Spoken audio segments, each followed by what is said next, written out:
Hanggang ngayon, hindi ko talaga maisip na totoo ang lahat ng ito, Lola Felisa. Hindi ko sukat akalain na napakasama mo palang tao. Bawiin mo ang sumpa sa tatay ko! Walang puwang ang mga manloloko sa mundo. Tandaan mo yan! Ikaw na ang bahala. Bigyan mo ako ng lakas upang matalo itong demonyo na siyang naghahari ngayon sa puso ng lola ko. Isang mapagpalang araw po sa ating lahat. Lalong-lalo na po sa inyo, Karine, at sa lahat ng masugid na tagapakinig sa channel na ito. Itago niyo na lamang po ako sa pangalang Miguel. 54 na taong gulang na po ako ngayon.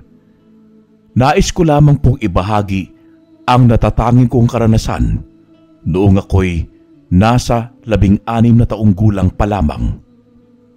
Sana po ay magustuhan ninyo ang aking ibabahaging kwento. Maraming salamat po. Galing ako ng eskwelahan nang maabutan kong nag-uusap-usap ang aking mga pinsan sa labas ng bahay ng aming Lola Felisa. Nakiusyoso naman ako at hindi nagpahuli sa balita. Doon ko nalaman ang paksang pinag-uusapan nila. Tungkol ito sa mga paghahanda sa gaganaping kaarawan ni Lola kinabukasan. Naging tradisyon na talaga ito sa aming angkan na magtipon-tipon sa araw na yon kada taon. Kahit malalayo ang ibang bahay ng aking mga tiyuhin, tiyahin at mga pinsan, ay talaga namang obligado ang lahat na makapunta sa kaarawan ni Lola Felisa. Isa pa ay yun din ang pinaka-family reunion namin upang magsama-sama taon-taon at pasaya ng pasaya dahil sa lumalaki rin ang pamilya namin. 20 taon nang patay ang aming lolo na siyang asawa ni Lola Felisa, Karine. Napagdesisyonan ng magkakapatid na sa poder namin iwan si Lola. Sa amin din kasi napunta ang bahay nila ni Lolo. May mga kanya-kanya na kasing buhay ang 7 anak nila. Hindi rin naman nila nakakaligtaan ang obligasyon bilang mga anak ni Lola Felisa. Paminsan-minsan naman ay dumadalaw rin sila sa bahay.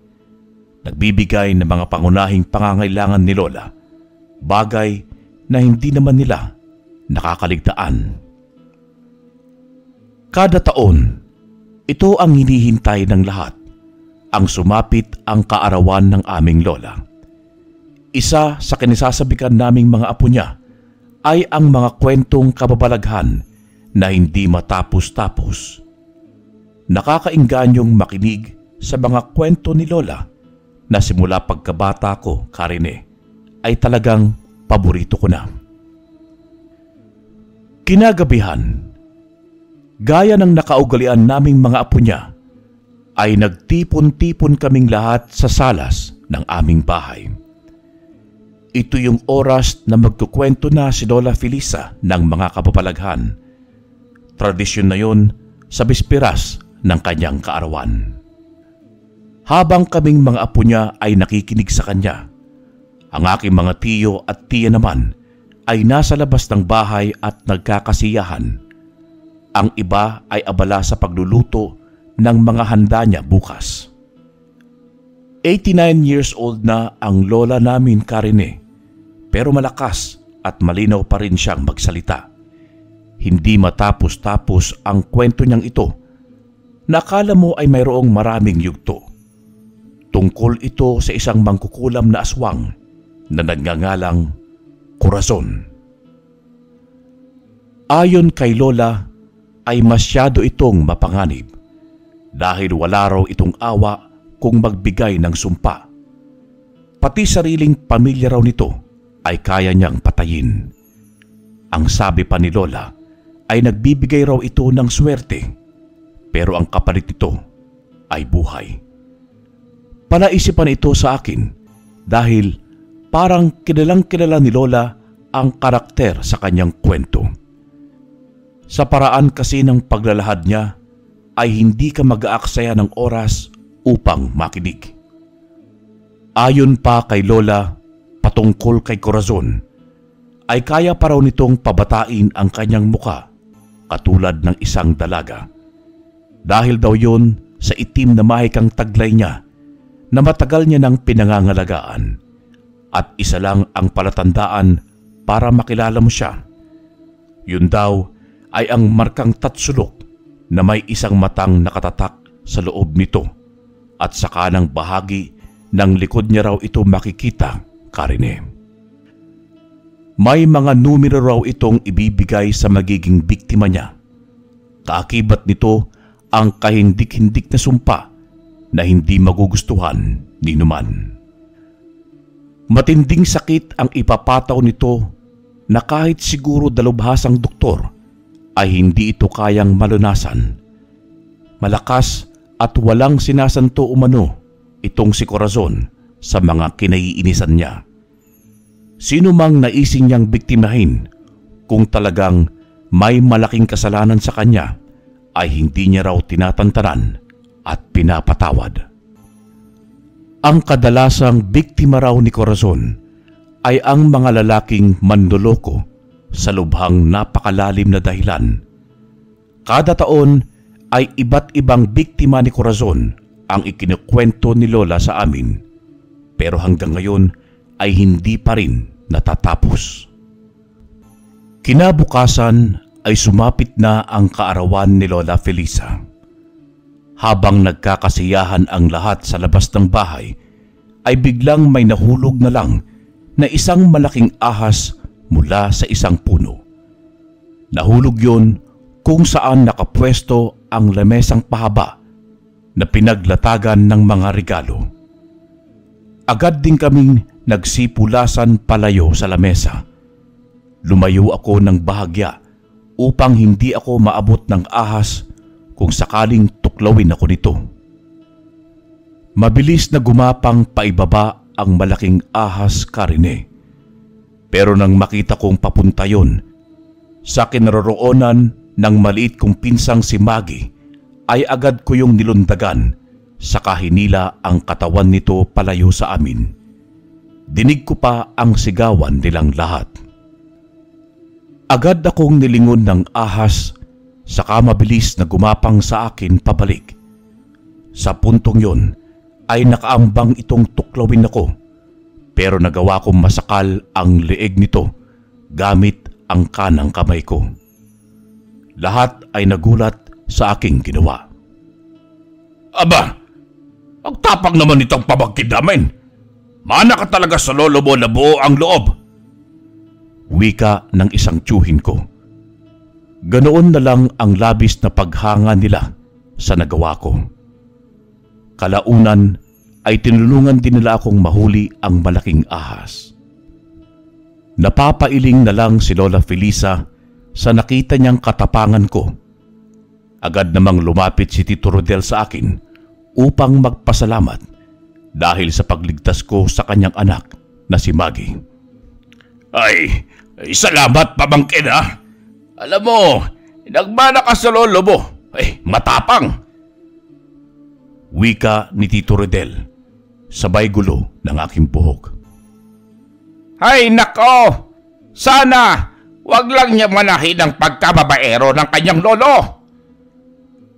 Sarkastikong wika ni Lola, dahilan upang magsitawanan silang lahat. Kinabukasan, matapos ang kaarawan ni Lola Felisa, ay nag-umpisa na ring magsiuwian ang aming kamag-anak sa kani-kanilang lugar.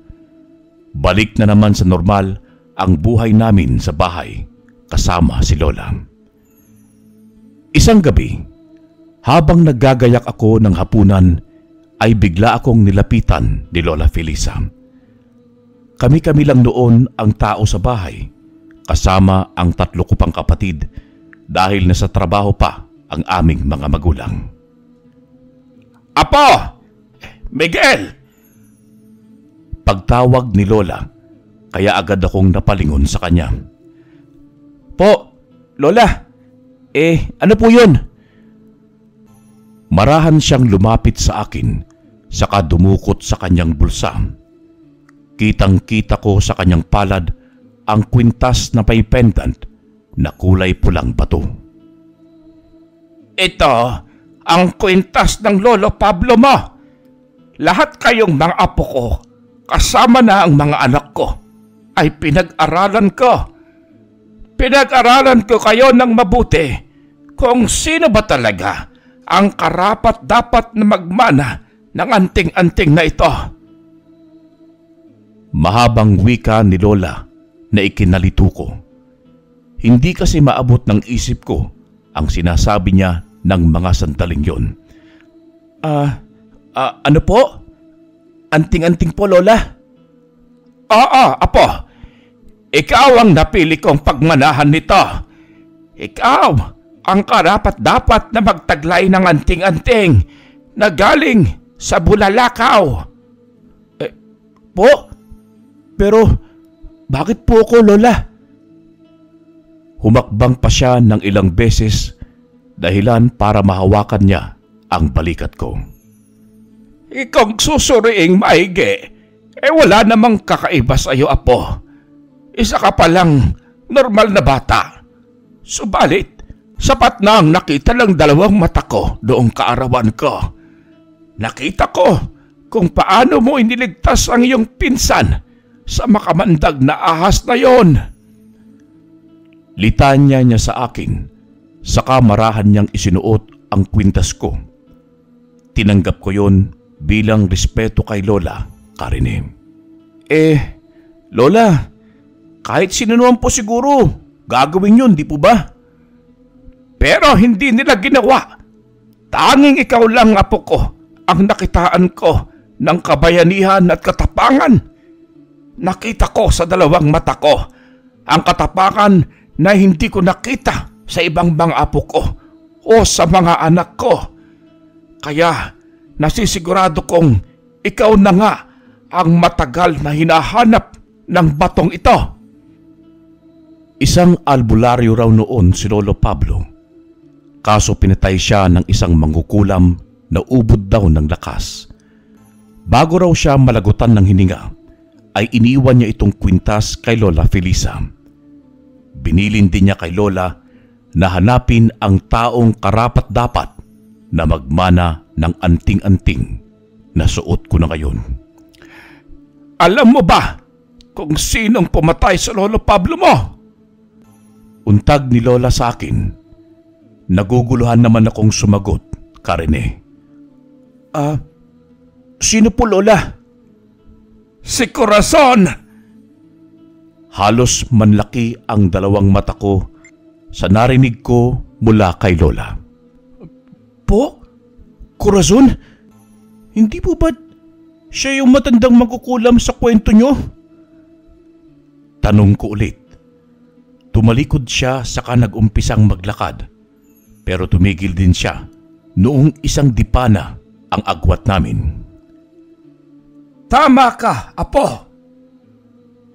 Maigsing tugon niya at saka nagpatuloy ng lakad, pero hinabol ko siya noong naguluhan ako. Paano po?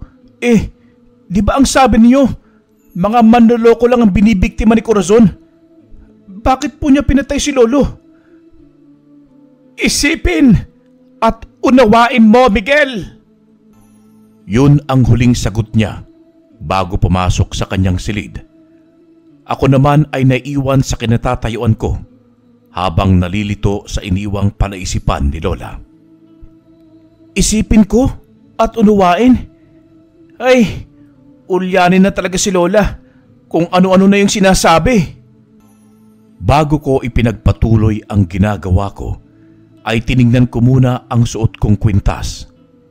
Hindi ko alam kung totoo nga bang anting-anting ito, pero dahil mukhang maganda naman, ay hinayaan ko lang sa leeg ko. Masaya naman ang lahat, pero noong mag-umpisa ng gabihin lagi kung umuwi si tatay, ay doon na sila madalas magtalo ni nanay. Minsan pa nga, ay inaabot na si tatay ng madaling araw. Tapos ang matindi pa noon ay lango ito sa alak. Umaabot pa sa punto na nagkakasakitan na silang dalawa. Bilang isang ina ay hindi napigilang makisali ni Lola Felisa. Huwag kang makisali, Nay. Away mag-asawa ito. Pumasok ka na lang sa kwarto mo. Malalakas na sigaw ni tatay kay Lola Felisa. Dala siguro ng alak kaya niya yun nasabi kay Lola. Huwag mo sigawan ng nanay ko! Ang tapang-tapang mo paglasing ka! Sigaw naman ni nanay na ayaw ring magpaawat. Mag-usap nga kayo ng mahinahon. Hindi yung umaabot pa kayo sa puntong magkakasakitan. Saad naman ni Lola. Ito kasing anak ninyo eh. Ang igay ng bunganga. Ready na ako. Paano kita hindi bungangaan? Abay kung umuwi ka na daig mo pa yung isang binata. Tandaan mo, Leo. May asawa't anak ka. Halos gabi-gabi ay ganoon ang sitwasyon sa bahay. Ang dating puno ng pagmamahal at masaya ay napalitan ng sigawan at sakitan. Sumbatan doon, sumbatan dito. Minsan nga ay tinatakpan ko na lang ng unan ang dalawang tenga ko para hindi ko marinig ang mga masasakit na palitan nila ng salita. Mapapaiyak ka na lang minsan dahil wala na silang oras sa akin na anak nila. Dahil ang oras na dapat ay para sa akin ay napupunta sa kanilang away. Habang tumatagal ay lalong patindi ng patindi ang pagtatalo ni nanay at tatay. Madalas na tungkol sa pera at pag-uwi ng 10 oras ni tatay ang kanilang pinag-aawayan. Oo na! Hayaan mo! Kapag nagkasahod ako ng sapat-sapat, babayaran ko lahat ng isinusumpat mo! Pareho naman silang dalawa ni nanay na may trabaho. Kaso, mas malaki lang ang sinasahod ni nanay kumpara sa kanya. Hindi kita sinusumbatan, Leo. Ang akin lang. Magtulungan sana tayo sa gastusin dito sa loob ng bahay. Hindi yung kung saan-saan mo ginagastos yung pera mo. Wala na ngang katahimikang nagaganap sa bahay. May punto rin naman si nanay. Ayaw lang talagang magpatalo ni tatay kahit wala siya sa katwiran. Isang hating gabi ay nagising ako, Karine, dahil sa pagkauhaw. Nagpasya akong lumabas ng kwarto upang pumunta sa kusina para uminom ng tubig. Hindi ko na binuksan ang ilaw dahil may liwanag naman ng gagaling sa buwan na pumapasok sa bintana naming salamin. Pagkatapos kong uminom, ay umupo muna ako saglit sa harap ng lamesa. Siguro ay dahil nanibago lang akong tahimik ang gabi. Walang magulo, walang sumisigaw at walang nag-aaway. Kaya tumambay muna ako saglit doon. Maya-maya pa'y may biglang lumusot sa pintuan namin na batid kong figura ng isang babae. Mula siya sa labas ng bahay at parang tumagos lang siya papasok ng pinto. Dire-diretso lang siya sa paglalakad at nagulat akong tumagos yun papasok sa pintuan ng kwarto ni Lola Felisa. Kinusot ko ang dalawang mata ko sa akala kong namamalikmata lang ako. Iniisip ko na lang na baka dala lang yon sa mga bagay na hindi magandang nangyayari sa bahay kung kaya't kung ano-ano na ang nakikita ko. Pero sa tuwing gigising ako ng hating gabi para uminom ng tubig, ay nakikita ko uli ang babaeng yun. Ganun lagi ang senaryo. Lulusot siya't papasok sa pintuan namin at saka tatagos naman papasok sa silid ni Lola Felisa. Madalas nang mangyari yun. Hindi lang ako nagpapahalata dahil pakiramdam ko may mga lihim dito sa bahay na dapat kong malaman. Sino kaya yun? Bakit may babaeng tumatagos sa kwarto ni Lola tuwing hating gabi? Hinawakan ko ang kwintas na suot ko. Hindi ko alam Pero simula noong mapunta sa akin ang kwintas ay marami na akong kababalaghang napapansin sa paligid. May napapanaginipan pa ako. Dumadalas na magpakita si Lolo Pablo sa aking panaginip. Tapos ipinapakita niya roon kung paano siya pinatay ng isang mangkukulam. Pero nagtataka lang ako dahil hindi suot ni Lolo Pablo ang anting-anting habang pinapatay siya ng mangkukulam. Ang ipinagtataka ko lang ay hawak-hawak pa na mangkukulam ang anting-anting. Hindi ko naman namumukhaan ang mangkukulam dahil nakatalikod ito. Ang markang tatsulok na may matalang ang nakikita ko sa likod niyang nakaburda. Nasaan yung dalaga siya, kaya makikita ko yun dahil sa suot nitong damit. Paulit-ulit na ipinapakita yun ni Lolo Pablo sa aking panaginip. Hindi ko alam kung ano ang ibig sabihin niya doon. Pero isa lang ang napapansin ko.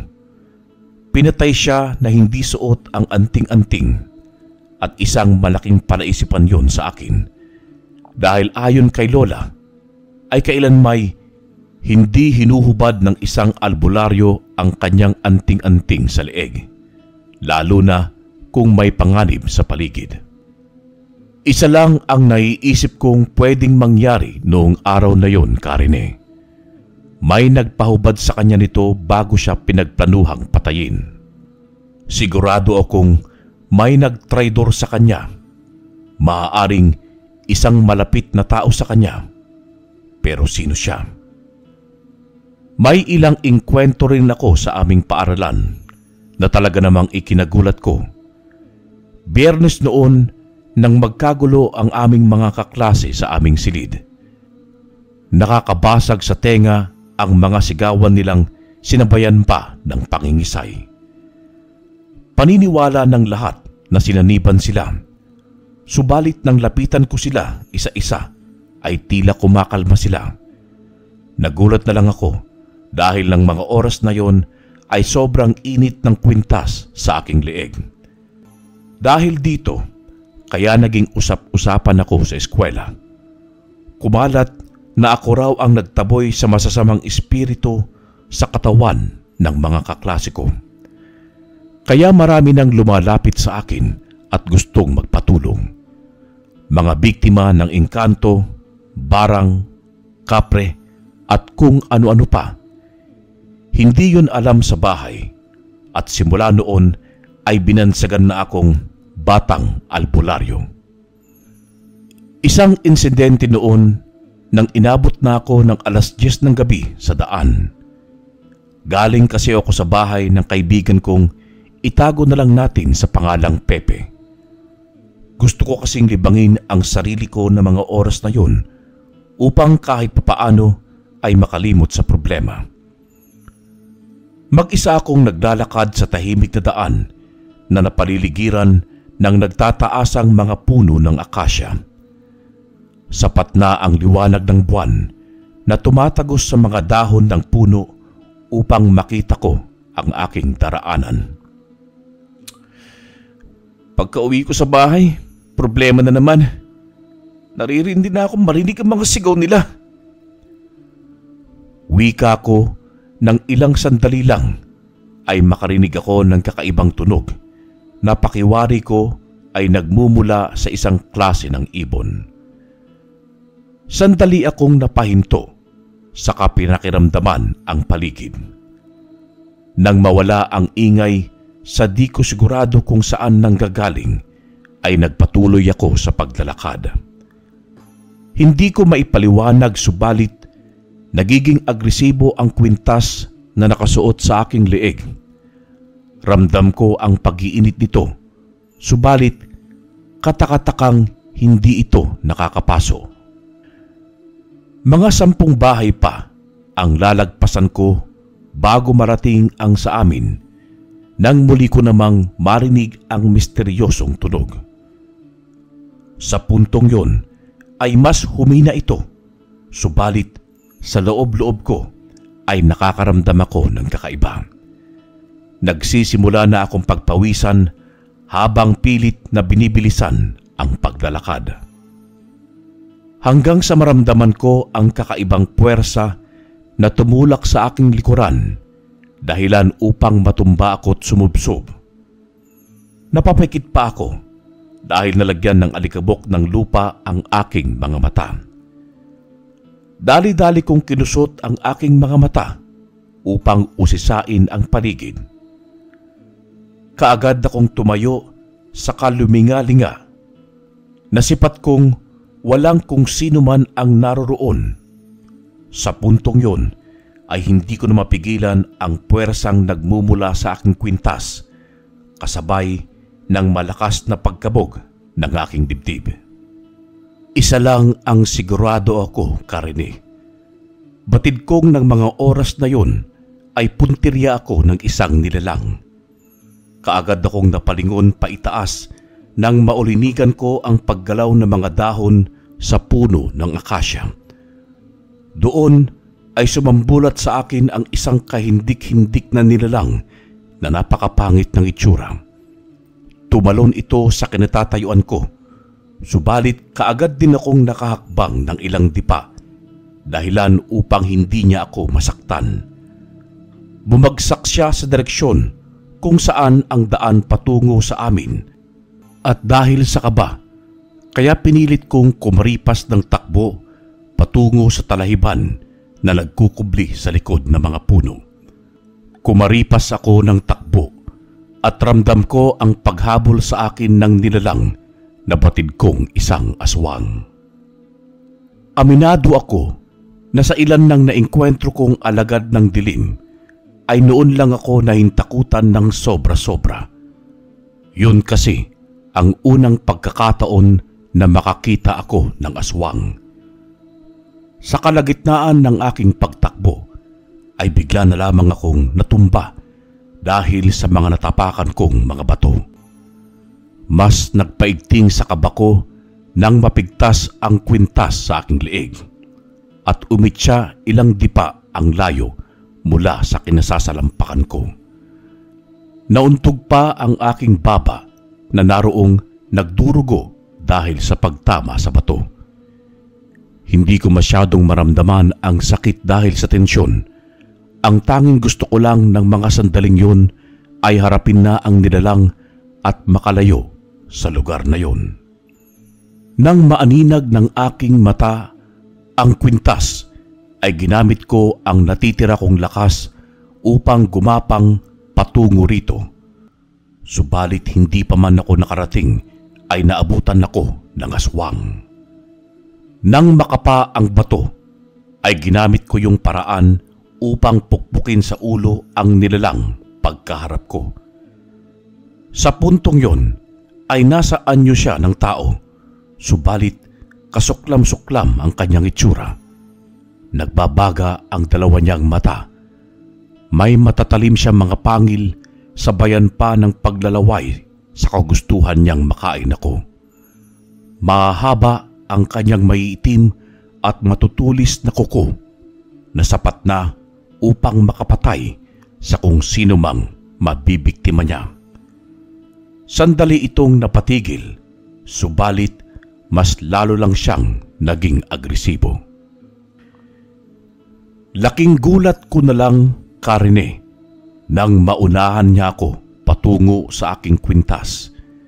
Sinipa niya ito palayo sa pwesto namin at doon na ako tuluyang nawalan ng pag-asang makaligtas pa sa tagpong yun. Mabilis niya akong sinugod sa kaakmang sasakmalin sa leeg.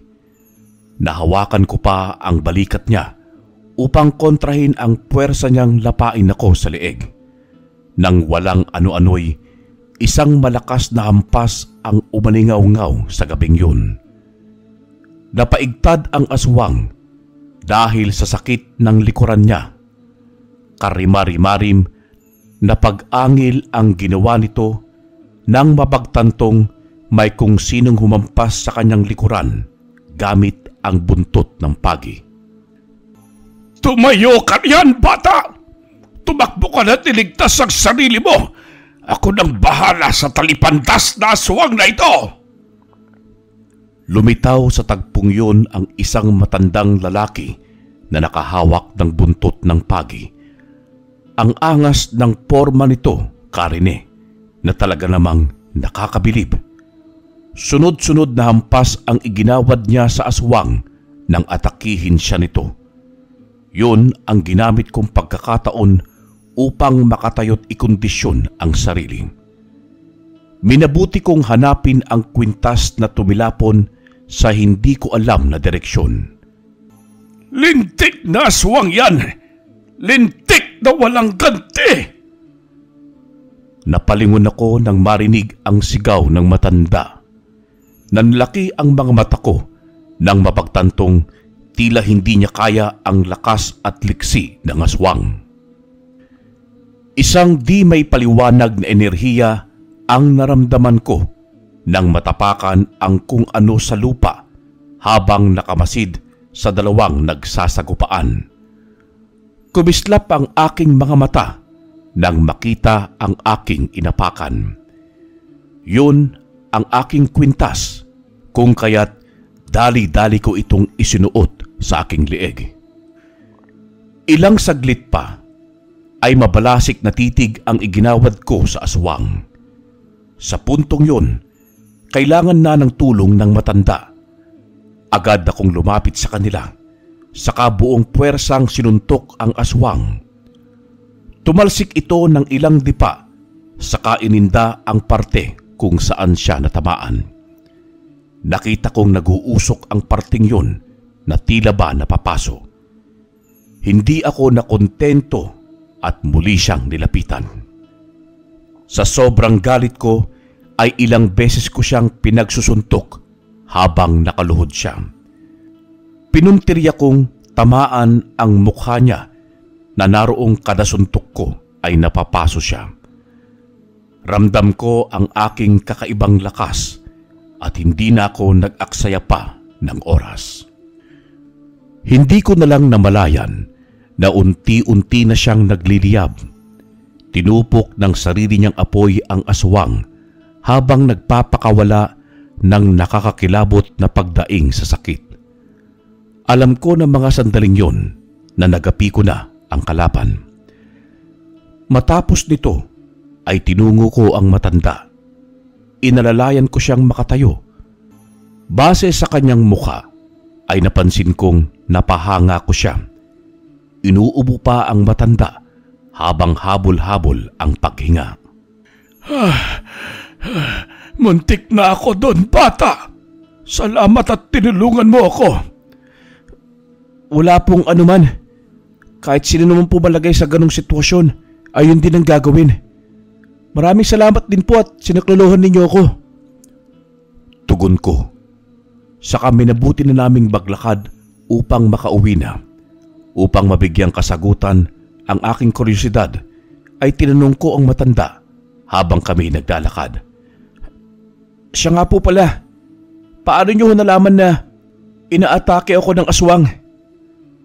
Nanggaling ako sa tuktok ng bundok, bata. Doon ako nagsasagawa ng sagradong orasyon para sa mga anting-anting ko.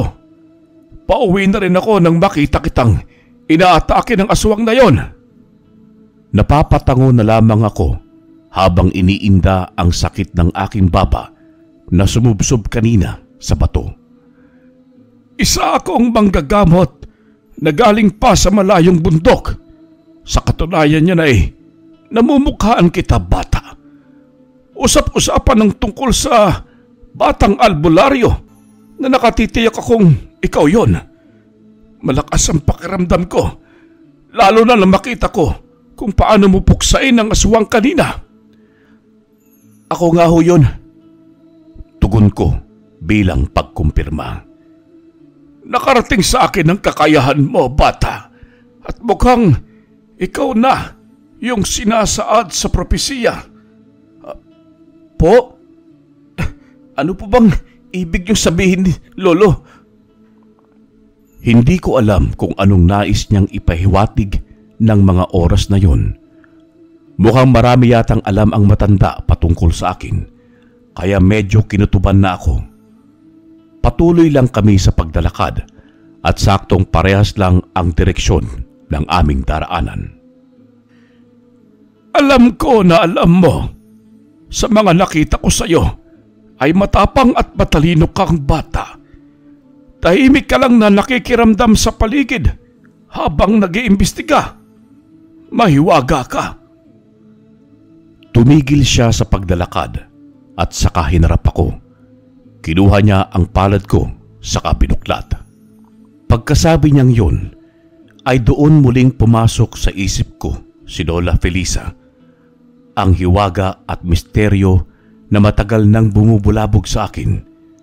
Nanlaki ang mga mata ng matanda nang makita niya ang mga guhit sa aking palad. Ngayon lang ako nakakita ng ganitong aura. Magiging isa kang magaling at malakas na albularyo. Bukod tangi ka, bata. Nasa dugo mo ang pagiging isang mabagsik na manggagamot. Mas lalo pa siyang namangha nang mapansin sa aking leeg ang suot kong anting-anting. Inilabas ko yun sa kwelyong tumatabon sa kwintas. Nakapagtatakang ang ekspresyon ng matanda na tila may pagnanasa sa aking kwintas. Subalit upang matapos ang agam-agam ay sinabayan ko na lang siya. Imposible! Hindi basta-basta ang makahanap ng ganitong kwintas. Nasa iyo ang anting-anting ng bulalakaw. Opo, bakit po? Kilala ko ang nagmamayari niyan. Hindi ako maaaring magkamali, bata. Napakalakas ng anting-anting na yan na ilang siglo nang nagpasalin-salin sa angkan ng kaibigan kong sikat noon na albularyo dito sa atin. Bigay po ito sa akin ng aking lola. Napakailap nito na anting-anting at hindi basta-bastang mapapaamo kung walang taglay na lakas at abilidad. Kwintas yan ng aking kaibigang albularyo na si Pablo, pero pinatay siya ng isang mangkukulam na aswang. Kilala niyo po siya? Pag-uulit ko bilang pagkumpirma. Oo, bata. Kilala ko si Pablo. Lolo ko po siya. Itong kwintas ay ibinigay ho sa akin ng Lola Felisa ko, yung asawa ni Lolo. Kunot noo kong tugon sa kanya. Ano? Sa lola mo galing yan? Dahil ang pagkakaalam ko'y kinuha yon ng mangkukulam na pumatay sa kanya. Kaya paanong napunta yan sa lola mo? Baka nagkakamali lang ho kayo. Kasi sa Lola Felisa ko ho talaga ito galing. Ibinigay raw ho ni Lolo bago ito pumanaw. Imposible, bata.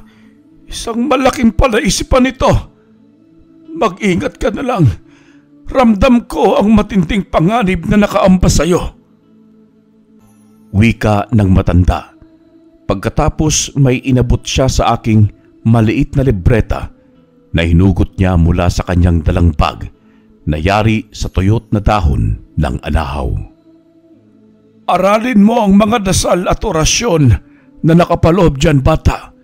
Upang mas huminog ang kakayahan mo, kailangan mo mag-aral at magpakadalubhasa sa mga dasal at orasyon. Matutulungan ka niyan sa takdang panahon. Huling wika niya sa akin nang makarating kami sa harapan ng aming bahay. Sandali muna siyang napatingin sa bahay kasabay ng malalim na paghugot niya ng hininga. Nagpatuloy siya sa pagdalakad. Baon-baon ang revelasyong natuklasan niya sa akin. Pati ako ay naguguluhan din. Hindi ko maunawaan ang palaisipan na nangyayari sa akin ngayon. Sa panaginip ko ay ipinakita na hawak ng mangkukulam ang anting-anting bago mapatay si Lolo. Sa kwento naman ni Lola Felisa ay ibinilin yun ni Lolo sa kanya bago malagutan ng hininga. Alin ba sa mga ito ang totoo? Pero may punto si Cadensyo eh. ang nakikita ko sa panaginip ay eksakto lang sa mga sinasabi niya. Hindi maaaring magkatotoo itong nasa isip ko. Pumasok ako ng bahay nang salubungin ako ng aking ina na naroong alalang-alala sa akin. Alam kong bubungangaan niya ako, subalit nang makita ang sugat sa aking baba ay kaagad niya akong inasikaso't ginamot. Hindi ko na sinabi na nakainkwentro ako ng aswang at nakakilala ng mabuting kaibigan upang hindi na dumagdag sa iniisip ko. Nagdahilan na lamang akong natapilok nang habulin ako ng aso sa daan. Kinabukasan, buhat sa paaralan, ay saktong pauwi na ako. Lulan ng tricycle habang binabagtas ang kahabaan ng daan ay nakita ko si tatay. Dala niya ang motor at may angkas na isang babae at hindi yun si nanay. Mahigpit ang pagkakayapos ng linta sa baywang niya na ikinadismay ako. Umuwi ako sa bahay. Baon-baon ang mga nakita ko kay tatay. Ngunit pinili kong ilihim yon kay nanay. Ayaw kong magkagulo na naman sa bahay. Isa pa ay ayaw kong humantong yun sa paghihiwalay nila. Hating gabi na noon nang umuwi si tatay. Nasa kusina ako habang hinihintay ang pagpasok ulit ng misteryosong babae sa silid ni Lola. Pero iba ang pumasok sa pinto, si tatay. Dumiretso siya sa kwarto nila ni nanay. Ilang saglit lang ay bumulabog ang mga sigaw ni nanay na galit na galit. Sinong may sabi sa'yo na dito ka matutulog? Labas! Lumabas ka! Nakita ko si tatay na palabas sa kanilang silid. Hawak niya ang isang unan at isang kumot. Lintik na buhay ito! Kailan ba ako yayaman at nang makawala na sa impyernong ito? Kung pwede lang sanang manalo ako sa sugal bukas! Huh? Bulalas niya at saka iniligay niya ang unan sa sofa, sabay higa. Anong sabi mo? Magsusugal ka bukas? Nagulat na lang ako, Karine, nang biglang may nagsalita. Kataka-taka ang biglaang paglitaw ni Lola Felisa. Ay, lintik! Ikaw pala, Nay. Oo, tataya na ako sa sugal bukas at nang maiwang ko na yung anak ng inyong demonyo. Bigyan niyo nga ako ng mga numero. Sabi nila, swerte raw yung mga matatanda eh. Alam kong nakainom si tatay, pero hindi siya ganoon kalasing. Pareho kaming nagulat sa biglaang pagdating ni Lola na hindi man lang namin namalayan kung saan nanggaling. Nakita ko naman na sumilay ang matamis na ngiti ni Lola Felisa kay tatay. Agad niyang iniabot ang kapirasong papel na may mga numero. Aba naman! Akalain mong mayroon ka na kaagad at nakalista pa. Matagal na yang nakahanda. Para sa'yo talaga ang mga numero na yan. Ayos ah. Magpahinga ka na at tayaan mo ang mga numero na yan bukas. Hindi ko alam, pero may kakaiba sa mga ngiti ni Lola Felisa. Parang nakaramdam ako ng mabigat na aura sa pagkatao niya ng mga sandaling yon, Karine. Kinabukasan ay tinayaan ngayon ni tatay sa sugal na di ko nababanggitin kung ano. Hanggang sa lumipas ang araw ay katakatakang nanalo nga siya. Pero hindi ako natutuwa sa mga nangyayari dahil nakikita kong paunti-unti ay nangyayari sa amin ang kwento ni Lola Felisa patungkol kay Corazon. Waldas dito, waldas doon. Ganyan kung gamitin ni tatay ang kanyang pera. Walang araw na hindi siya nagwawaldas ng pera. Laging wala rin siya sa bahay at nakikita ko siya na palaging kasama ang kanyang kabit. Pero isang gabi, umuwi siya na nangihina. Yun din ang gabing Pinag-aaralan ko ang mga dasal at orasyon na nakapaloob sa libretang ibinigay sa akin ni Cadencio. Hindi ko mawari, subalit mabilis kong naisaulo lahat ng mga nakasulat dito, pati na ang pamamaraan. Aray ko! Ang sakit ng katawan ko! Aray! Sigaw niya habang pagulong-gulong sa sahig. Dinala namin siya ni nanay sa ospital. Pero 1 linggo na kami roon ay wala pa ring masabi sa amin kung anong karamdaman ang dumapo kay tatay. Ang payo ng doktor ay iuwi na lang daw muna namin si tatay sa bahay. Maging sila kasi ay hindi matukoy kung anong sakit niya. Nang mga panahon na yon, Karine, ay pumasok na sa isip ko na hindi normal ang sakit na dumapo kay tatay. Bawat araw kasi na lumilipas ay pamaga ng pamaga ang katawan niya. Pero noong hawakan ko ang mga palad niya, ay doon ko nakita sa isip ko ang isang malabong imahe ng matandang babae.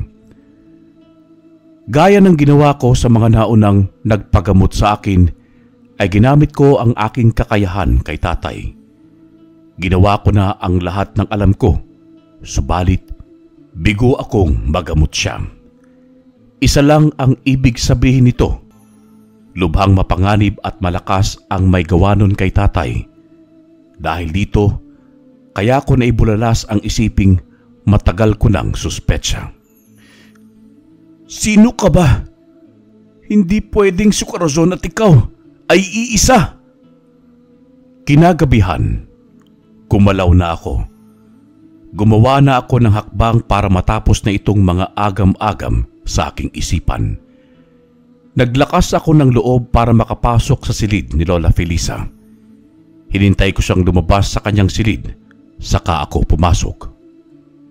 Hindi ko alam kung ano ang mga patunay na makikita ko sa loob.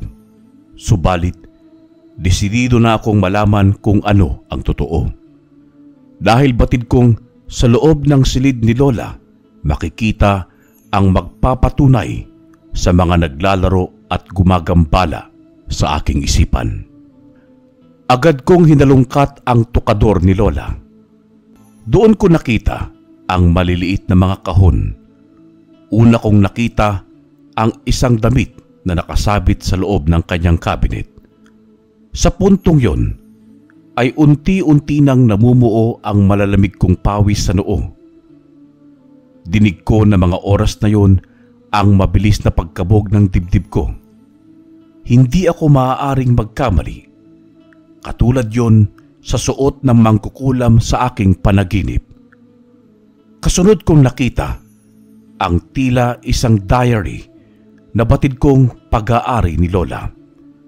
Binuklat ko ito at nagimbal ako nang mabasa kong buo ang pangalan niya sa bandang ibaba ng isang pahina. Maria Corazon Felisa L. Mendoza. Saktong pagkabasa ko na may lagda pa sa itaas. Hindi pwede ito. Ito ba ang kumpletong pangalan ni Lola?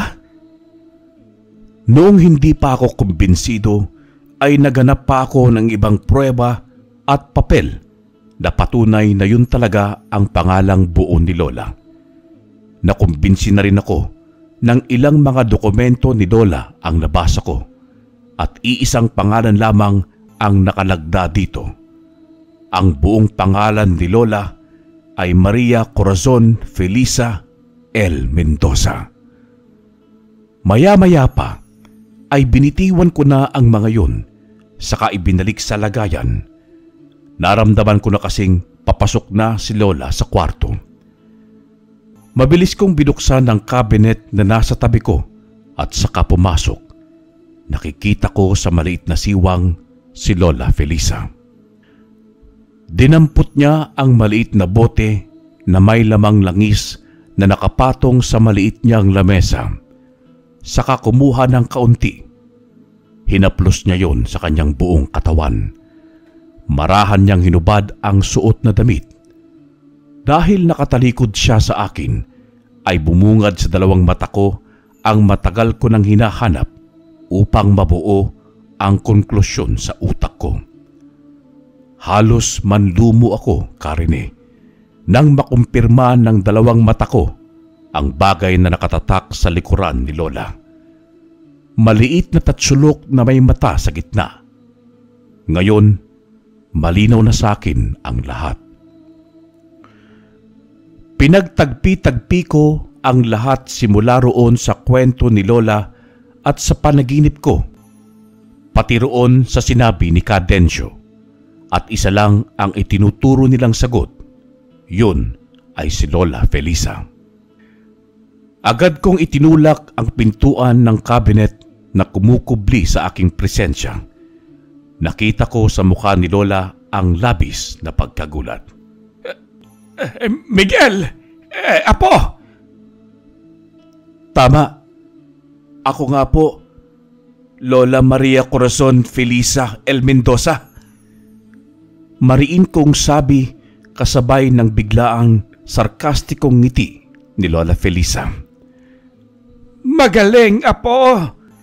Pero hindi na ako magtataka kung bakit nalaman mo itong lahat. Hindi ka lang matapang kundi matalino ka rin. Pero bakit mo ito nagawa, Lola? Nakakanot noong tanong ko. Inilapag niya ang bote na may laman na langis sa kalapit na lamesita bago magsalita. Ang alin, sa paglihim ko na ako at si Corazon na iisa, sa pagpaparusa ko sa tatay mong babaero o sa pagpatay ko sa Lolo Pablo mo? Unti-unting nagbago ang tono ng boses niya sa pagbanggit kay Lolo Karine. Lahat-lahat! Bakit mo yung ginawa? Ang ibig ko sabihin, paano mo yung nagawa sa sariling pamilya mo? Mahabang kwento, Miguel. Pero lahat ng yan ay nagsimula nang malaman ko ang panloloko sa akin ng Lolo Pablo mo noon. Kita ko na mga oras na yon ang pagpatak ng mga luha ni Lola Felisa, saka siya umupo sa kanyang kama. Masaya namang kaming nagsasama ng iyong lolo noon hanggang sa mambabae siya. Noong una ay pinatawad ko siya, pero inulit niya pa rin sa pangalawang pagkakataon. Napansin kong inaayos ni Lola ang pundan ng kanyang unan. Napuno ako para dumating sa sukdulan ng galit ko. Alam ko na wala akong laban sa lolo mo dahil isa siyang veteranong albularyo. Tumahimik siya ng ilang saglit, tapos marahang inihiga ang sarili sa kama niya. Idagdag mo pa ang anting-anting niya. Kaya humanap ako ng paraan para makaganti sa Lolo Pablo mo. Ibinenta ko ang kaluluwa ko sa demonyo kapalit ng kapangyarihang walang hanggan. Hinila niya ang kumot niya at saka itinalokbong sa sarili na labis kong ipinagtaka. Hinayaan ko na lang siya at hinintay ang susunod na kanyang sasabihin. Ginawa niya akong isang malakas na mangkukulam, mabagsik na mangkukulam na maaari ring maging aswang. Huling wika ni Lola bago siya tumahimik. Nakatutok lamang ang tingin ko sa kumot nang mapansin kong tila unti-unting nawawala ang katawan ni Lola sa loob nito. Dahil dito, kaya ko yun hinila. Sa puntong yun ay wala na siya. Subalit bigla na lamang pumainlan lang sa paligid ang kanyang titig. Pero hindi ko pinaalam yun sa lolo mo dahil nagpanggap akong walang alam na niloloko niya ulit ako. Upang mas madali ko siyang matalo ay gumawa ko ng paraan para mahubad sa kanya ang anting-anting. At noong makahanap ako ng pagkakataon, doon ko siya pinatay. Marahan naman akong lumingon nang maulinigan ko kung saang sulok nang gagaling ang boses ni Lola. Sinabayan pa ng nakakasulasok na amoy. Doon ko nakita ang isang nakakatakot na nilalang, kulubot na mukha ng isang huklubang babaeng hindi kaaya-aya sa mata. Buhaghag ang mahabang buhok nito at may matatalim na mga kuko. Nagbabaga ang mga mata na halos lumuwa na sa laki. Maitim din ang matutulis nitong mga ngipin na labas ang gilagid nang mapagtanto kong nakangiti ito sa akin. Nagulat ka ba? Sandali, babaguhin ko! Marahang nagpalit ang mukha niya sa isang magandang dalaga. Siya yung nakikita ko tuwing hating gabi na tumatagos sa kanyang pintuan. Hanggang ngayon, hindi ko talaga maisip na totoo ang lahat ng ito, Lola Felisa. Hindi ko sukat akalain na napakasama mo palang tao. Lumayo ako sa kanya ng halos 2 dipa. Bawiin mo ang sumpa sa tatay ko!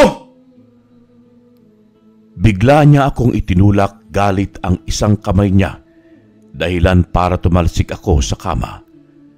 Nang balikan ko siya ng tingin, ay nanumbalik ang isang nakakatakot na aswang. Naglalaway at nanlilisik ang 2 mata. Walang puwang ang mga manloloko sa mundo. Tandaan mo yan! Mabilis akong tumayo para harapin siyang muli. Alam kong hindi siya ang Lola Felisa na nakilala ko, dahil kadiliman ang nagahari sa kanyang puso't isip. Hinawakan ko ang anting-anting at saka bumulong. Ikaw na ang bahala. Bigyan mo ko ng lakas upang matalo itong demonyo na siyang nagahari ngayon sa puso ng lola ko. Nakaramdam ako ng kakaiba sa aking katawan. Ramdam ko ang mainit na enerhiyang bumabalot sa buong katawan ko na naghihintay kumawala.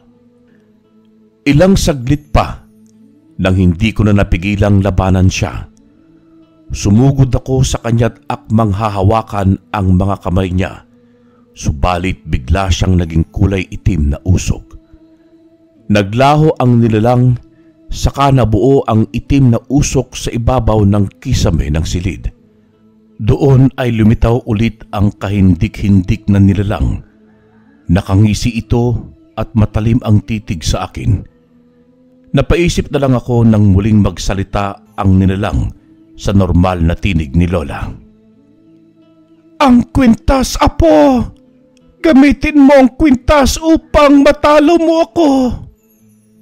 Pilit na sambit ni Lola na tila nilalabanan ang demonyong namamayani sa kanyang katawan. Patuloy sa pagkabog ang dibdib ko. Kaya naman, kahit pataliwas sa isip at loob ko, ay susubukan kong magapi siya. Ipinikit ko ang 2 kong mata, saka umusal ng dasal bilang proteksyon. Naglalaro sa bibig ko ang orasyon ng pamuksa na kabisadong-kabisado ko na. Kasabay ng pagbigkas ko ng mga salita ay ang pag-ihip ng hangin hindi ko mawari kung saan nagmumula dahil sarado naman lahat ng bintana. Unti-unting nagsikalampagan ang mga gamit sa silid ni Lola. Sa enerhiyang dala ko, hindi ko na lang namalayan ang unti-unting pagbagsak ng aking luha sa isiping maaaring ako ang pumuksa kay Lola. Doon ko na lamang napagtanto na kaya niya ibinigay sa akin ang kwintas ni Lolo ay upang ako ang kumalaban sa kanya, upang matuldukan na ang paghahasik ng lagim kung sino mang demonyo ang may tangan sa katawang lupa niya. Pwede ka pang magbago, Lola. Hayaan mong tulungan kita. Rinig ko ang hiyaw ni Lola, senyales na nilalabanan niya ang demonyo. Sa muling pagkakataon ay narinig ko ang tinig ni Lola Felisa. Huli na ang lahat, apo. Ang kaluluwa ko ay nababalot na ng kasamaan. Pag-aari na ako ngayon ng demonyo. Matapos ang huli niyang kataga ay bumalasik na naman ng kanyang anyo. Sa puntong yon ay ramdam kong kung hindi ako gagalaw ay ako ang makakain ng buhay ng nilalang. Nilundagan ako ng nilalang kasabay ng pagkalmot niya sa magkabilaan kong kamay na ipinantakip ko sa aking mukha. Ramdam ko ang puwersang hatid sa akin ng anting-anting, subalit nararamdaman ko rin ang kakaibang lakas ng nilalang. Nang makahanap ng tiyempo ay tinadyakan ko siya dahilan upang mapaungol sa sakit at tumalsik sa isang sulok. Naguusok ang parte kung saan ko siya napuruhan. Mabilis siyang nakabangon at gumapang patalikod sa pader ng silid. Saka ako tinapunan ng nakakakilabot na titig. Nang magtama ang aming paningin, ay naramdaman ko ang pamimilipit ng aking katawan. Para akong sinisilaban ng buhay, idagdag pa ang tila hindi makitang tanikala na unti-unting mahigpit na pumupulupot sa aking lieg. Nahihirapan akong huminga. Doon ko na ulit naalala na hininto ko ang pag-usal ng orasyon kanina dahil binigyan ko ng pagkakataong makausap si Lola. Ngunit sa puntong yon ay wala na akong pagpipilian. Kailangan kong tapatan ng pangontrang pamuksa ang makapangyarihang titig sa akin ng nilalang. Kahit pa na nahihirapan akong huminga, ay pinilit kong gamitin ang natitira kong lakas upang bigkasin ang orasyon. Ramdam ko ang dobleng enerhiyang bumabalot sa katawan ko habang namumutawi yon sa aking bibig. Ilang saglit lang ay kitang-kita kong bumabalik sa nilalang ang kapangyarihang ibinato niya sa akin. Siya na ngayon ang namimilipit sa matinding sakit, hanggang sa isang malakas na palahaw ang bumulaga sa aking pandinig na alam kong nanggagaling sa silid ng aking mga magulang. Nang makondisyon ang aking lakas, ay kaagad kong nilisan ang lugar, saka dali-daling tinungo ang silid nila nanay. Nang marating ito, ay bumungad sa akin ang aking ama na walang patid sa paghiyaw dahil sa labis na sakit na kanyang nararamdaman. Nangingitim na ang kalahating katawan nito na punong-puno ng bukol na nagnanana pa. May itim rin na usok na lumalabas sa bibig nito, senyales na nakulam ang aking tatay. Hindi sana mangyayari sa iyon, tay, kung hindi mo lang pinagtaksilan si nanay. Wika ko sabay baling sa akin ni inay. Anong ibig mo sabihin, anak? Mas mabuting si itay na magsabi sa inyo, inay. Inilipat ni nanay ang tingin kay tatay na naroong paiyak na. Anong ibig sabihin nito, Miguel? Garalgal man kung magsalita, ay pinilit pa rin ni tatay na sagutin si inay. Patawarin mo ako, Tere. Nagkamali ako. Niloko kita. Nagmakaawa noon si tatay. Kahit mahina at medyo nauutal, ay naiparating naman niya ang gusto niyang sabihin. Asawa ko, alam ko nitong nakaraang buwan, madalas tayong nagtatalo. Patawarin mo ako. Sobrang pinagsisihan ko lahat ng mga nagawa ko.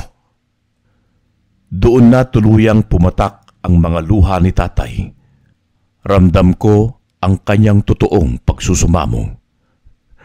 Kung ito ang kabayaran sa lahat ng kasalanan ko sa inyo, tinatanggap ko ang aking kamatayan. Ilang saglit lang ay may pumainlan lang na boses na napakapamilyar sa amin. Boses yon ni Lola Felisa, subalit hindi namin siya makita. Minsan, Kailangan lang nating tanggapin ang mga nagawa nating kasalanan para patawarin tayo ng mga taong nagmamahal sa atin. Magsilbi sana itong aral sa lahat. Nang punto ring yun, ay tila nawala ang nararamdamang sakit ni tatay. Habol-habol niya ang paghinga matapos mahimasmasan. Mahigpit na yakap naman ang ginawa niya kay nanay at sa akin. Kinabukasan ay natagpuan naming wala ng buhay si Lola sa kanyang silid. Wala na rin noon ang tatak na tatsulok sa kanyang likod at may iniwan siyang maliit na papel. Tapos nakasulat doon ang mga salitang, "Magmahalan kayo mga anak ko at mga apo ko. Huwag ninyong hayaang daigin yung mga puso ninyo ng kasamaan. Alam kong lahat tayo ay ginawa na hindi perpekto. Maraming pagkakamali na maaaring magawa. Subalit, ang mahalaga ay ang pag-amin sa kasalanan at paghingi ng kapatawaran sa mga taong nagawa natin ng kasalanan." Ito po ang aking kwento, Karine. Hanggang dito na lamang po. Maraming salamat. Wakas.